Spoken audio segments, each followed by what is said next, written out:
Palavra da Verdade, com Hernandes Dias Lopes. Irmãos amados, nós vamos abrir a Palavra de Deus na carta do apóstolo Paulo aos Efésios. Carta de Paulo aos Efésios, capítulo 3. E vamos ler dos versos 14 ao verso 21. Efésios 3, 14 a 21.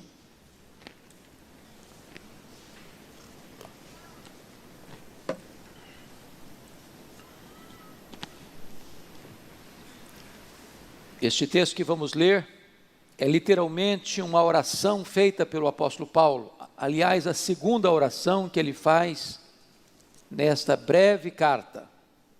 E ele diz assim: por esta causa, me ponho de joelhos diante do Pai, de quem toma o nome toda a família, tanto no céu como sobre a terra, para que, segundo a riqueza da sua glória, vos conceda que sejais fortalecidos com poder, mediante o seu Espírito no homem interior, e assim habite Cristo no vosso coração pela fé, estando vós arraigados e alicerçados em amor, a fim de poderdes compreender com todos os santos qual é a largura e o comprimento, e a altura e a profundidade, e conhecer o amor de Cristo que excede todo entendimento, para que sejais tomados de toda a plenitude de Deus. Ora, àquele que é poderoso para fazer infinitamente mais do que tudo quanto pedimos ou pensamos, conforme o seu poder que opera em nós, a Ele seja a glória na igreja e em Cristo Jesus, por todas as gerações, para todos sempre. Amém.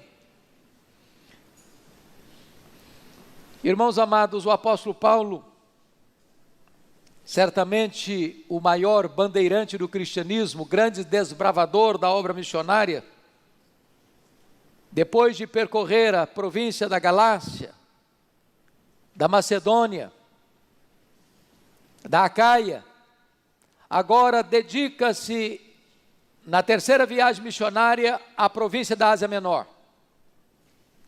E ele vai passar 3 anos na maior cidade da Ásia Menor, a capital daquela província que é a cidade de Éfeso.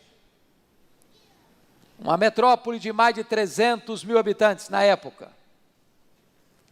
A cidade que hospedava uma das 7 maravilhas do mundo antigo, o templo da deusa Diana, a Diana dos Efésios, um palácio de mármore 4 vezes maior que o Partenon de Atenas.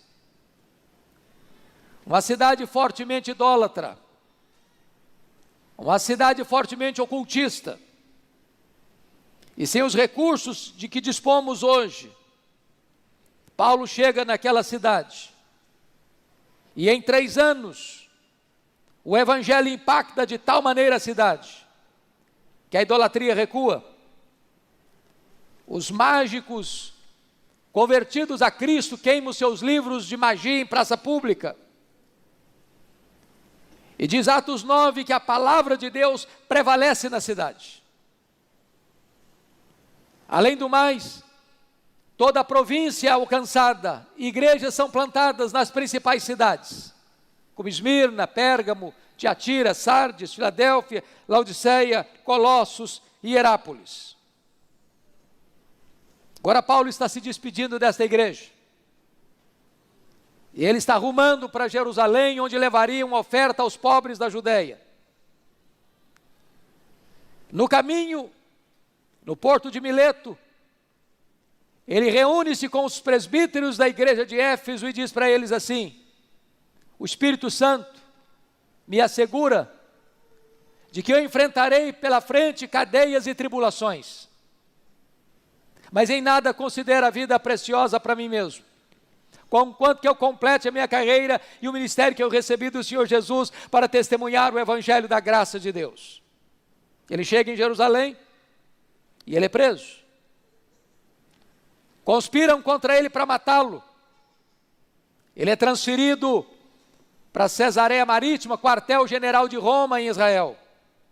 Ele fica ali 2 anos, debaixo de pesadas acusações dos judeus, sob a égide dos governadores Félix e Festo.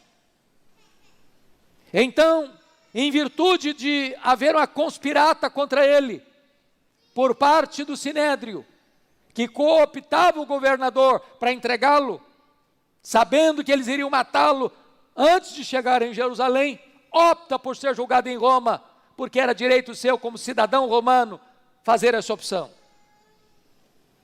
Então ele chega em Roma preso, chega em Roma algemado, e é desta prisão de Roma, irmãos, que ele escreve esta carta, a carta aos Efésios. Esta é a rainha das cartas de Paulo. Esta é a carta eclesiológica do Novo Testamento. E nesta epístola há um registro de 2 orações. No capítulo 1, há uma oração por iluminação. No capítulo 3, há uma oração por capacitação. Eu não tenho dúvidas de que Paulo, ao se pôr de joelhos, alcança o pináculo do seu entendimento teológico. Ao se colocar de joelhos, ele alcança as alturas excelsas da compreensão das Escrituras.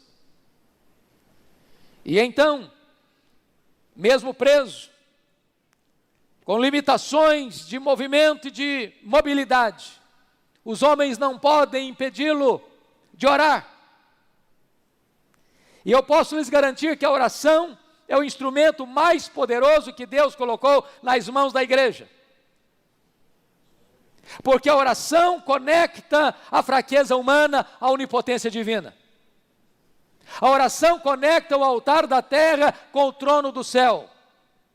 E aqui o apóstolo Paulo, preso, já velho, com cicatrizes no seu corpo, não faz qualquer pedido de bênçãos materiais.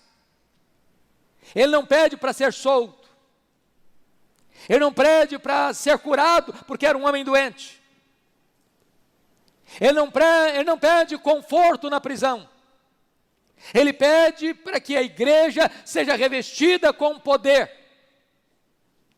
E eu queria então olhar com vocês, e peço que todos de Bíblia aberta comigo considerem a exposição que Paulo faz neste texto. Primeiramente, vejamos o preâmbulo desta oração. Ele começa assim: por esta causa. E a pergunta é: que causa? Do que ele está falando? Por esta causa. É claro que quando ele diz por esta causa, ele está aqui nos remetendo a tudo quanto já escreveu até agora na epístola. E o que ele escreveu até agora? No capítulo 1, ele nos revela o plano eterno de Deus para a nossa redenção. O Pai nos escolhendo em Cristo antes da fundação do mundo para sermos santos e irrepreensíveis perante Ele. Ele retratou como filho, com o seu sangue nos remiu para sermos adotados na família de Deus. Ele mostrou como o Espírito Santo nos foi dado como selo, garantindo-nos que somos propriedade de Deus, e nos deu o penhor do Espírito Santo.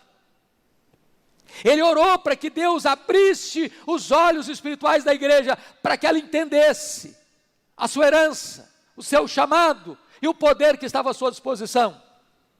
No capítulo 2, ele retrata para nós como nós estávamos mortos e Deus nos deu vida. Ele retrata para nós que o pecado trabalha contra nós, mas Deus trabalha por nós, Deus trabalha em nós, Deus trabalha através de nós. Ele retrata como Deus, no seu plano eterno, juntou judeus e gentios num só povo, a igreja, o corpo de Cristo.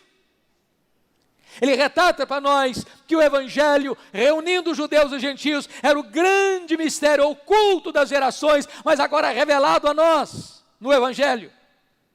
E ele diz: por esta causa, meus irmãos, eu me ponho de joelhos diante do Pai. E eu queria então tomar emprestada esta frase de Paulo para ser o tema da nossa mensagem. Por esta causa, eu me ponho de joelhos. Notem vocês que normalmente os judeus oravam de pé. Quando havia uma causa muito urgente, então os judeus se ajoelhavam para orar. Ele está fazendo um pedido da mais alta importância para a igreja. E ele está dizendo que vai se colocar de joelhos para fazer essa oração. E ele então coloca a motivação, revelando a exultação pela obra de Deus na igreja, quando ele diz no verso de número 14 e 15 o seguinte: por esta causa me ponho de joelhos diante do Pai, de quem toma o nome toda a família, tanto no céu como sobre a terra. Quando ele fala toda a família, tanto no céu como sobre a terra, ele está se referindo à mesma igreja em duas dimensões. A igreja triunfante é a igreja do céu, a igreja militante é a igreja da terra. Tanto a igreja que somos hoje, como a igreja que haveremos de ser amanhã, toma de Deus, empresta de Deus seu nome, sua identidade. Deus é a nossa identidade. Só uma igreja, a igreja militante e a igreja triunfante.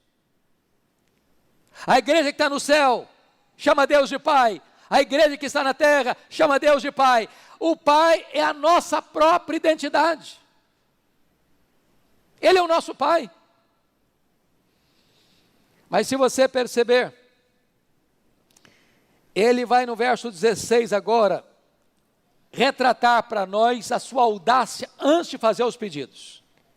E a audácia é tão clara, como ele registra no verso 16, para que, segundo a riqueza da sua glória, vos conceda que sejais fortalecidos com poder mediante o seu Espírito no homem interior. Preste atenção, irmãos, segundo a riqueza da sua glória, vos conceda.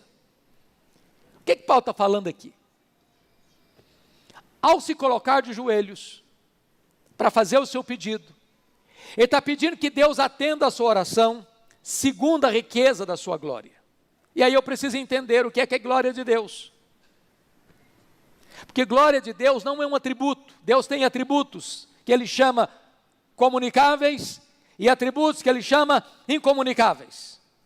Tem atributos, qualidades que Deus tem e ele não repartiu nem com os anjos, nem com os homens. Só Deus os tem. Quais são os atributos que só Deus os tem? Primeiro, Deus é autoexistente. Todos os seres que existem receberam vida dele, mas ele não derivou sua vida de ninguém, porque ele é autoexistente. Ele é imenso, só Deus é imenso. Ele é infinito, só Deus é infinito. Ele é eterno, só Deus é eterno. Ele é imutável, só Deus é imutável. Ele é onipotente, só Deus é onipotente. Ele é onipresente, só Deus é onipresente. Ele é onisciente, só Deus é onisciente. Ele é transcendente, só Deus é transcendente. São atributos, só Deus os tem. Mas Deus tem atributos que ele reparte conosco. Ele é bom, ele é justo, ele é misericordioso, ele é verdadeiro, ele é amor, ele é misericordioso. Então todos esses atributos são atributos que Deus os tem, mas nós podemos tê-lo, não no grau superlativo, porque só Deus os tem em grau superlativo. Agora, o que é glória de Deus? Glória de Deus é a somatória de todos os atributos de Deus, no seu resplendor máximo. O que Paulo está de joelhos pedindo para Deus é o seguinte: Deus, usa, emprega tudo quanto tu és, tudo quanto tu tens, todos os seus atributos, todas as suas perfeições, tudo quanto é o teu ser, no resplendor máximo, para responder à oração que eu vou te fazer agora. Meus amados, agora então eu preciso, diante da audácia e da ousadia de Paulo em fazer esse pedido, perguntar: Paulo, o que é que você vai pedir para Deus? Que você está pedindo que Deus use tudo quanto Ele tem e o que Ele é para responder essa oração. Ele vai fazer 5 pedidos. Primeiro pedido, veja comigo o verso 16. Ele faz uma súplica por poder interior. Vos conceda que sejais fortalecidos com poder, mediante o seu espírito no homem interior. Primeira coisa que Paulo está pedindo para Deus, para você e para mim, é que você e eu sejamos revestidos de poder. Irmãos, não há cristianismo sem poder. O Evangelho é o poder de Deus. O reino de Deus não consiste em palavras, mas de poder. O Espírito Santo veio para trazer poder. A igreja precisa ser revestida com poder. Jesus Cristo foi claro: permanecei na cidade até que sejais revestidos de poder. Jesus Cristo foi categórico: mas recebereis poder ao descer sobre vós o Espírito Santo. Na primeira oração, Paulo diz que toda a suprema grandeza do poder de Deus está à nossa disposição. Que poder? O mesmo poder que ressuscitou Jesus dentre os mortos. A igreja não pode ser uma família fraca, a igreja não pode ser composta de um povo fraco. A igreja recebeu o poder e ela deve ser fortalecida com todo o poder. Agora preste atenção. Vos conceda que sejais fortalecidos com poder mediante o seu espírito. Esse poder, irmãos, não é conhecimento que nós adquirimos, não é técnica que nós adquirimos, não é qualquer fenômeno místico que nós desenvolvemos. Não, esse poder é mediante o Espírito. É Ele quem dá o poder. É Ele quem reveste a igreja de poder. Mas como poder? Paulo responde na oração, e ele diz aí: mediante o seu espírito no homem interior. Não é coisa espalhafatosa, espetaculosa, não é fogaréu planejado e enfeitado pelo homem, como fogo fato, plástico, para os homens admirarem. Poder no homem interior, para uma qualidade de vida maiúscula, para uma vida consistente, coerente com o Evangelho. É disso que Paulo está tratando aqui. E eu gostaria então de pensar com vocês, à luz do livro de Atos, por exemplo, que todo crente, irmãos, tem o Espírito Santo. Se você não tem o Espírito Santo, você não pode dizer que é um crente. Ninguém pode dizer Senhor Jesus, senão pelo Espírito Santo. Quem não tem o Espírito de Cristo está não é dele. Mas uma coisa é ter o Espírito Santo presente, outra coisa é ter o Espírito Santo presidente. Uma coisa é ter o Espírito Santo, outra coisa é ser cheio do Espírito Santo. Uma coisa é ter o Espírito Santo, outra coisa é ser revestido com o poder do Espírito Santo. É desta maneira então que Paulo está orando para que o Espírito Santo nos capacite, nos revista. Talvez você pergunte, mas poder para quê, pastor? Poder, à luz de Atos 1, para sair da especulação teológica para o campo da ação. Poder para perdoar, porque eles tinham que entrar na província dos samaritanos e eles eram inimigos.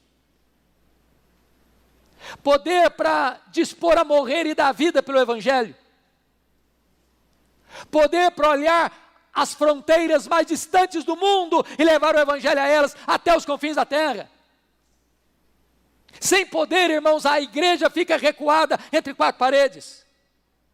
Sem poder, nós capengaremos na vida espiritual e não alcançaremos o voo das águias, nas alturas excelsas.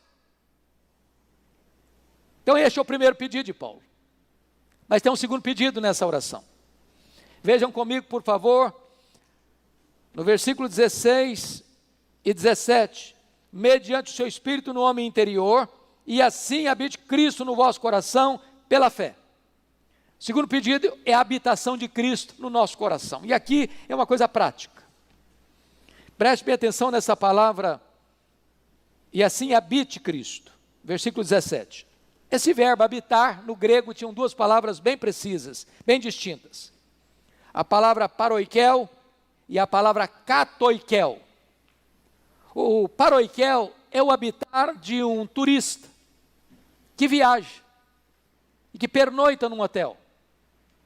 Você chega, você paga uma diária, você recebe as chaves, você fica naquele quarto, naquela suíte, por um dia, 2 dias, quanto você pagou? Você desfruta daquele local. Mas você não é dono daquele hotel, você não é dono daquele quarto, você não tem liberdade de tirar as coisas dali, de mudar as coisas dali. Você não é proprietário, você não é dono. Você chegou e você vai embora. Você é apenas um hóspede. Essa é a palavra katoikel, mas a palavra paroikel, mas a palavra que Paulo usou aqui não é paroikel, é katoikel. E sabe o que é katoikel? É habitar como dono da casa. É habitar como alguém que tem as chaves da casa. É habitar como alguém que pode fazer uma reforma na casa. É habitar como alguém que, à luz de Neemias, pode jogar os móveis de Tobias fora de casa.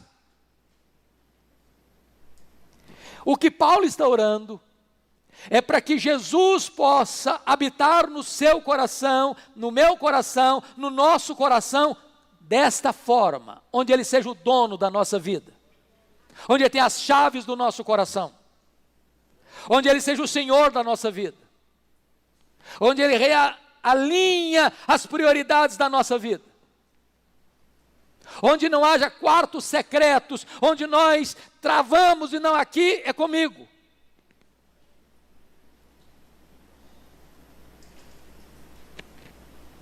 Agora eu queria que você parasse e pensasse comigo.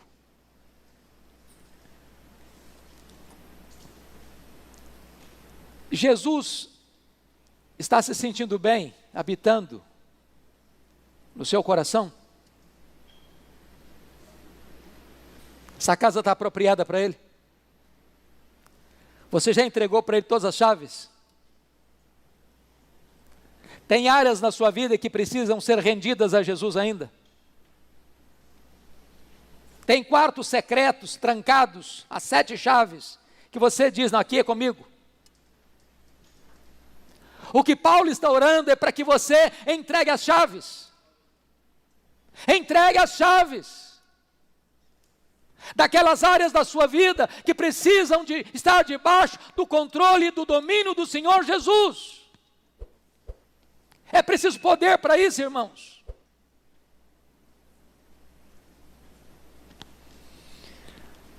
Ao terceiro pedido, e o terceiro pedido, confiram comigo, está aí no versículo de número 17. E assim habite Cristo no vosso coração, pela fé, estando vós arraigados e alicerçados em amor. Ele está pedindo um aprofundamento do amor fraternal. Sabe por quê? Tem gente fácil de amar. Tem gente que para amar você precisa poder. Se você não tiver poder, você não ama. E Paulo está pedindo a Deus isso. Notem vocês comigo. Estando vós arraigados e alicerçados em amor. Ele usa 2 imagens, 2 metáforas. Uma da botânica e a outra da engenharia civil. A ideia aqui de arraigados é de uma árvore que está plantada com raízes profundas, que a tempestade chega e açoita essa árvore, e ela mantém-se firme porque tem raízes profundas.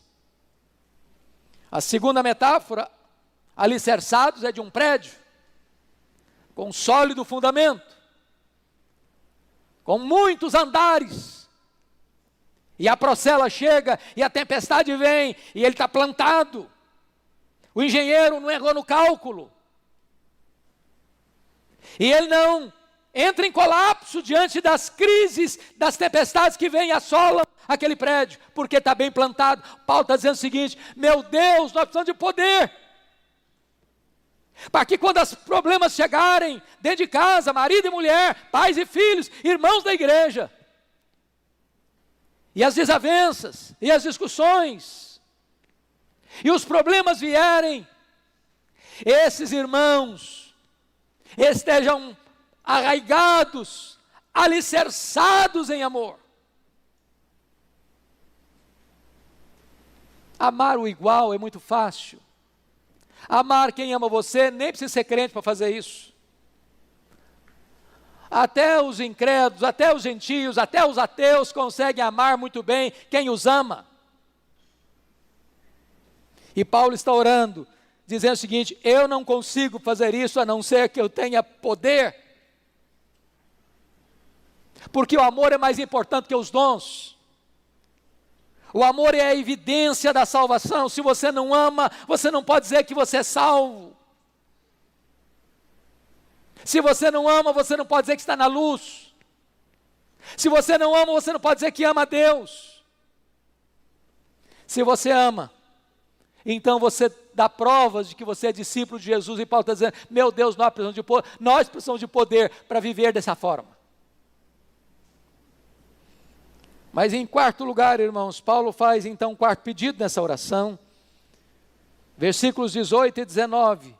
A compreensão do amor de Cristo. Veja comigo.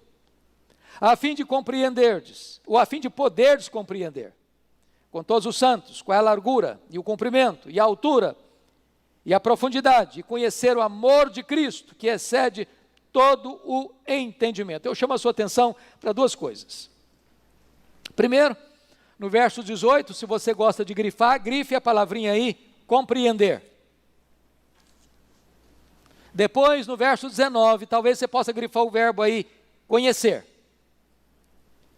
A ideia de compreender é uma ideia intelectual, de cognição, de racionalidade, de entendimento. Mas a ideia do verso 19, conhecer, é experimental, é relacional, é intimidade. O que Paulo está dizendo é que nós precisamos ter este entendimento, de compreender, não sozinho, não desigrejado, não crente virtual, não apenas um crente online, mas com todos os santos, na comunhão dos santos, na igreja de Deus, na assembleia dos santos, com todos eles. Qual é a largura, o comprimento, a altura e a profundidade? As dimensões do amor de Deus, as dimensões do amor de Cristo, que vai do primeiro ao último homem, que vem das alturas excelsas e desce às profundezas do abismo humano. Este amor precisa ser entendido, e esse amor precisa ser experimentado, o amor de Cristo que excede todo o entendimento. Você já parou para perguntar quanto Jesus ama você?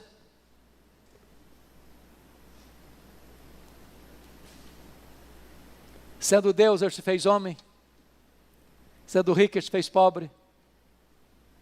Sendo santo, ele se fez pecado. Sendo bendito, ele se fez maldição.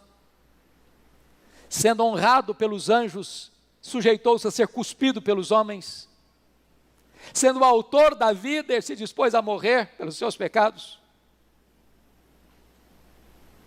Sendo amado do Pai, ele bebeu sozinho o cálice amargo da ira de Deus. Tendo todo o poder nos céus e na terra, ele se sujeitou à morte, morte de cruz. Sabe por que ele fez isso? Porque ele ama você. Porque ele ama você. Se você tem dúvidas do amor de Deus por você, olhe para a cruz. Não há como Deus amar mais você do que já amou. Essa é a máxima expressão do amor de Deus.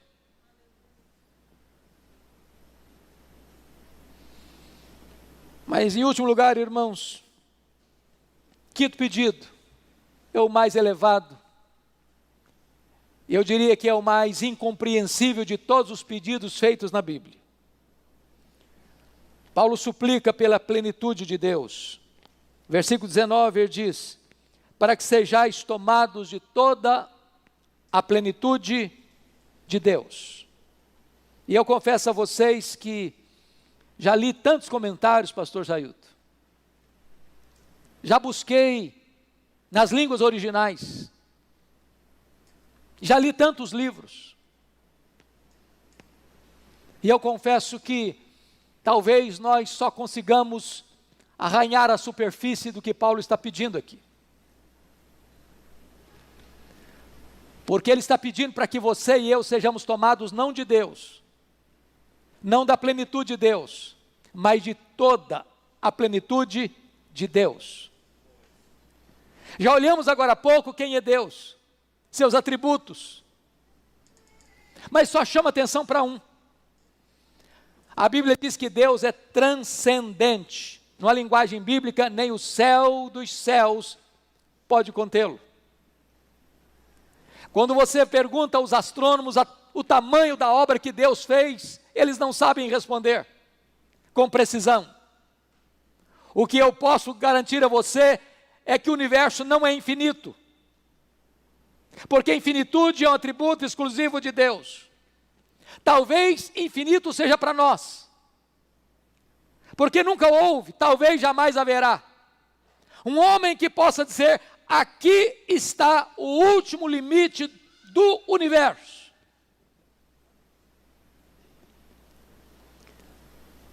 Pois não há um centímetro desse universo, que tem mais de 93 bilhões de anos-luz de diâmetro, onde Jesus não possa dizer: isso aqui é meu, eu criei isso aqui, sou o dono disso aqui e estou aqui. Ele é maior que tudo que existe. E agora Paulo está de joelhos, numa prisão, algemado, orando e pedindo para que você e eu sejamos tomados de toda a plenitude de Deus. Eu não sei quanto a você, mas eu, examinando o meu coração, eu acho que o maior problema que nós temos na nossa vida cristã é que nós limitamos o que Deus pode e quer fazer na nossa vida com o que nós conhecemos e com o que nós já experimentamos.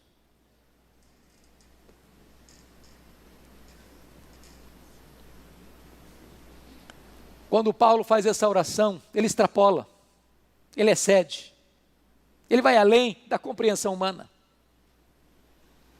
Eu quero dizer para você, meu amado, que Deus tem mais para nós. Deus tem infinitamente mais para nós. Aquilo que Dwight Lyman Moody experimentou na América no século XIX, quando ele caiu de joelhos dentro de uma casa, e o Espírito Santo vindo com poder sobre ele, ia dizendo que ondas elétricas pareciam penetrar pelo seu corpo, e ele dizia que ainda que desse toda a riqueza do mundo em troca daquela experiência, que ele rejeitaria. Mesmo sendo um homem sem academia, de grande instrução intelectual, aquele homem se levanta daquele quarto, para a partir daí levar mais de 500 mil pessoas a Cristo. Ele abria a boca e o poder de Deus fluía de seus lábios, os corações mais duros se rendiam, multidões se rendiam aos pés do Salvador. Oh irmãos, Deus é o mesmo, o poder de Deus é o mesmo. E Paulo está orando para que a igreja seja tomada de toda a plenitude de Deus. Nós não podemos nos conformar com o cristianismo raso, nós não podemos nos conformar com o cristianismo medíocre, nós não podemos nos conformar com a vida opaca, uma vida insossa, uma vida rasa, uma vida morna, se temos na nossa disposição a suprema grandeza do poder de Deus.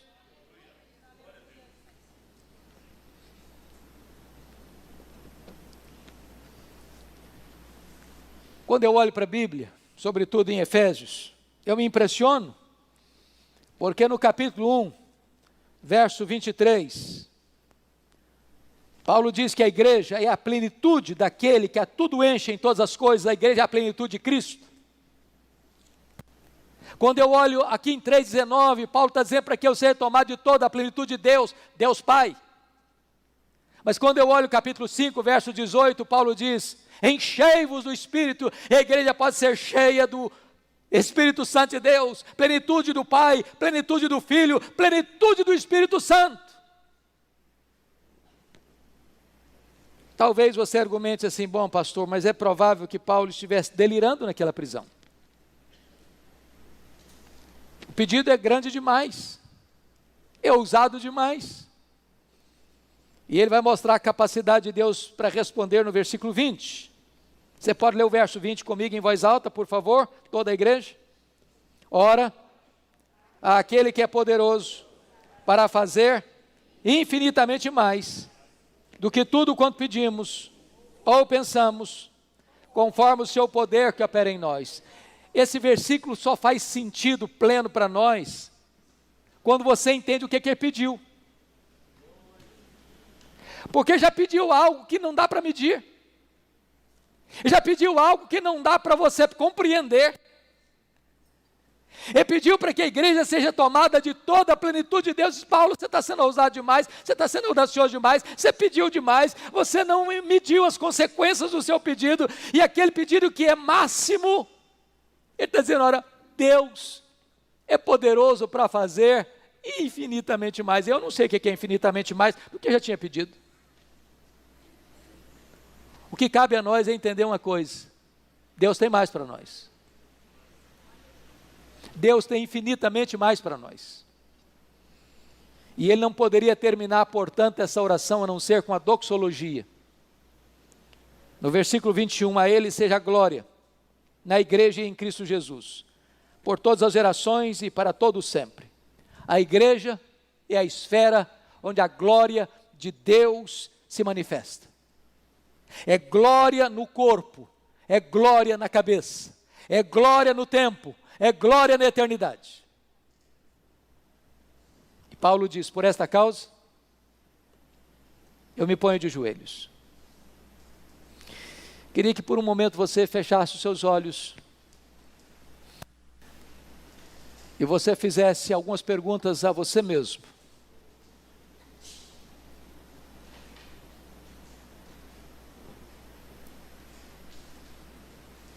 Que tipo de vida você tem levado?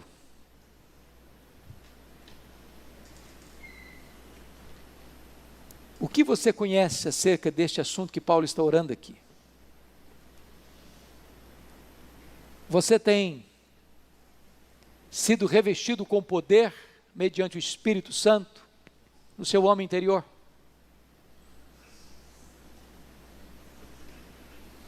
Cristo já é o dono de todas as chaves da sua vida?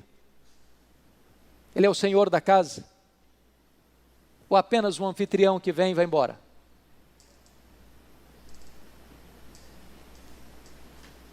Você tem amado os seus irmãos? Não amor raso, que passa um vendaval e derruba. Você tem raízes profundas, alicerces inabaláveis. É assim que você ama? Você já parou para meditar quão grande é o amor de Cristo por você?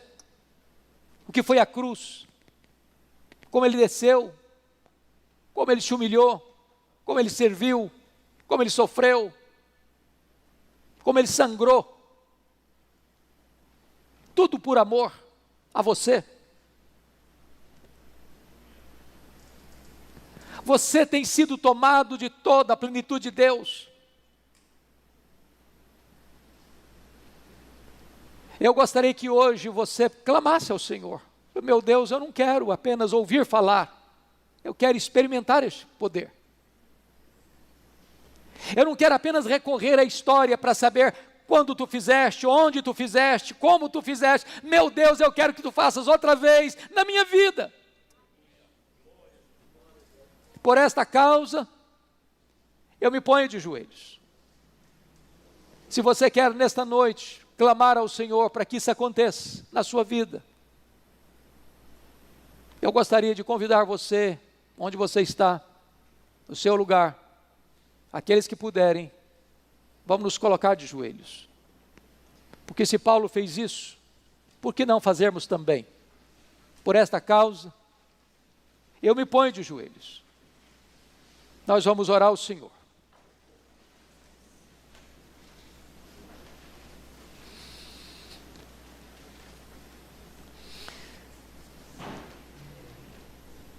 Deus, aqui está a tua igreja, carente da tua graça, necessitada deste revestimento do teu poder. Vivemos dias difíceis, dias maus, como aqueles que Paulo vivera, lá no passado. Mas agora, Deus, a nossa súplica é que este pedido de Paulo seja o nosso pedido nesta noite. Segundo a riqueza da tua glória, Deus, conceda-nos isto. Nós precisamos de poder, Senhor. Tantas vezes estamos fracos, débeis, jogados de um lado para o outro. Quantas vezes, Senhor, a fraqueza é a marca da nossa vida e não o poder. Dá-nos poder, Senhor. Nós não queremos nada daquilo que tu não prometeste, nós não queremos nada daquilo que não é promessa da tua palavra, nós não queremos ir 1 centímetro além da tua palavra, nós não queremos ficar aquém, nem 1 centímetro, Senhor. Tudo quanto tu prometeste nós queremos, nós precisamos. Ó Deus, em nome de Jesus, fortaleça o nosso homem interior. Fortaleça os nossos sentimentos, fortaleça a nossa razão, fortaleça o nosso entendimento, fortaleça a nossa fé. Nós queremos ser robustos na fé, Senhor. Em nome de Jesus, meu Deus, toma as chaves do cofre da nossa vida. Aquelas áreas, meu Deus, que ainda nós somos tentados a tomar conta, aquelas áreas que nós somos vulneráveis, Senhor, e temos dado vazão tantas vezes à carne, tantas vezes sofremos vergonha, derrota. Toma essas chaves das tuas mãos, Senhor. Em nome de Jesus, dirige a nossa vida. Seja o dono do nosso coração. Oh, meu Deus, dá-nos a bênção de compreender o teu amor por nós.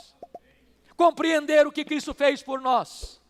Compreender o que significou aquela cruz, o que significou aquele túmulo, o que significou aquele túmulo aberto e vazio, a ressurreição do nosso Senhor. Ajuda-nos a compreender essas verdades. E permita, Deus, que saiamos daqui hoje com a disposição profunda na nossa alma, de sermos tomados pela Tua presença, de sermos cheios do Espírito Santo, de termos a plenitude de Cristo, de sermos tomados de toda a plenitude de Deus. Que seja assim, Senhor, para a glória do Teu nome, para a edificação da Tua igreja, e para que este mundo seja impactado com o Evangelho.